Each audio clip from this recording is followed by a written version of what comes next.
ନା ପୂର୍ଣ୍ଣ ପଟ୍ଟନାୟକ ବୌଦ୍ଧ ଶ୍ରେଣୀର ଛାତ୍ରୀ ବିଦ୍ୟା ଦାୟିନୀ ମା ସରସ୍ୱତୀ ସୃଷ୍ଟିରାଜି ମନ୍ତ୍ର ଓମ୍ ଚିରବନ୍ଦନ ଭାରତ ମାତା ସମ୍ମାନନୀୟ ସଭାପତି ମହୋଦୟ ପ୍ରିୟ ଗୁରୁଜୀ ଗୁରୁମା ବୃନ୍ଦ ମଞ୍ଚାସୀନ ଅତିଥି ଉପସ୍ଥିତ ଭଦ୍ରମଣ୍ଡଳୀ ମୋର ପ୍ରିୟ ସହପାଠୀ ତଥା ମୋର ସାନ ବଡ଼ ଭାଇ ଓ ଭଉଣୀମାନେ ଆଜିର ଏହି ପବିତ୍ର ଗୁରୁ ଦିବସରେ ମୋତେ କିଛି କହିବାର ସୁଯୋଗ ମିଳିଥିବାରୁ ମୁଁ ନିଜକୁ ଧନ୍ୟବାଦ କରୁଛି। ଗୁରୁ ଶବ୍ଦ ହେଉଛି ଦୁଇଟି ଅକ୍ଷରର ସମାହାର। ଗୁ ଅର୍ଥ ଅନ୍ଧକାର, ରୁ ଅର୍ଥ ଜ୍ଞାନ। ଅଜ୍ଞାନର ପାକ ଅନ୍ଧକାରରୁ ମୁକ୍ତ କରି ଯିଏ ଆମକୁ ଜ୍ଞାନର ପାକ ଆଲୋକ ପ୍ରଦାନ କରିଥାନ୍ତି ସେ ହେଉଛନ୍ତି ସଦ୍ଗୁରୁ। ପ୍ରତିବର୍ଷ ସେପ୍ଟେମ୍ବର ମାସ 5 ତାରିଖରେ ଗୁରୁ ଦିବସ ପାଳନ କରାଯାଏ। ଆଜି ହେଉଛି ସେହି ଦିନ। ଏହି ଦିବସଟି ଭାରତର ପୂର୍ବତନ ରାଷ୍ଟ୍ରପତି ଡାକ୍ତର ସର୍ବପଲ୍ଲୀ ରାଧାକୃଷ୍ଣନଙ୍କର ଜନ୍ମଦିନ।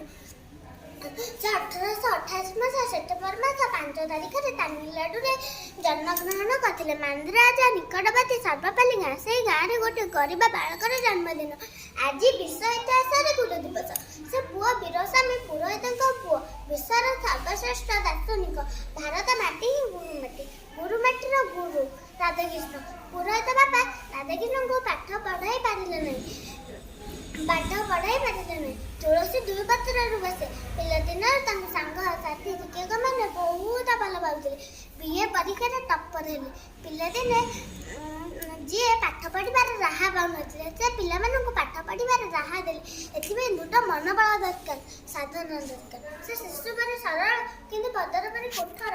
ମଣିଷକୁ ଦେବତା ଭଳି ଭଲ ପାଉଥିଲେ। ସର୍ବପଲ୍ଲୀ ରାଧାକୃଷ୍ଣ ବିଶ୍ୱର ସର୍ବଶ୍ରେଷ୍ଠ ସଦ୍ଗୁରୁ। ସ୍ୱର୍ଗରେ ଥାଇ ଆମମାନଙ୍କୁ ଆଶୀର୍ବାଦ କରନ୍ତୁ। ଆପଣଙ୍କର ଆଦର୍ଶରେ ଆମେ ଅନୁପ୍ରାଣିତ ହୋଇ ଦେଶ ଓ ଜାତିର ସୁନାମ ରଖୁ। ଗୁରୁ ବ୍ରହ୍ମା ଗୁରୁ ବିଷ୍ଣୁ ଗୁରୁଦେବ ମହେଶ୍ୱର ଗୁରୁ ସାକ୍ଷାତ୍ ପରଂ ବ୍ରହ୍ମ ତସ୍ମୈ ଶ୍ରୀ ଗୁରବେ ନମଃ। ଏତିକି କହି ମୁଁ ମୋର ବକ୍ତବ୍ୟ ଶେଷ କରୁଛି।